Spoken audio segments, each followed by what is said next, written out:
কলেজের বার্ষিক ক্রীড়া প্রতিযোগিতার সম্মানিত বিশেষ অতিথি জনাব শারফুল ইসলাম, উপজেলা একাডেমিক সুপারভাইজার, ওনাকে পুরস্কার তুলে দিচ্ছেন।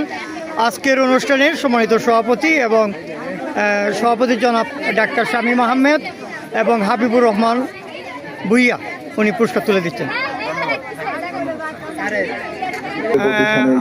হাবিবুল্লাহ তমিচারকে পুরস্কার তুলে দিচ্ছেন হাবিবুর রহমান ভুইয়া এবং ডাক্তার শামীম ভাই পুরস্কার তুলে দিচ্ছেন এবং আলামিন ভাই পাশে রয়েছেন, আলাউদ্দিন ভাই পাশে রয়েছেন।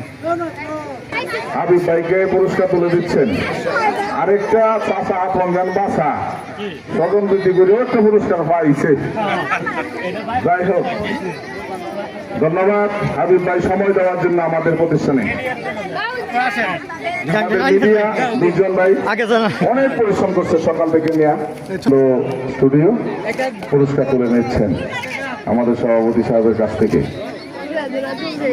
কোনোটা নিউজ না হইলো, এটা নিউজ হইব আমার মনে হয়।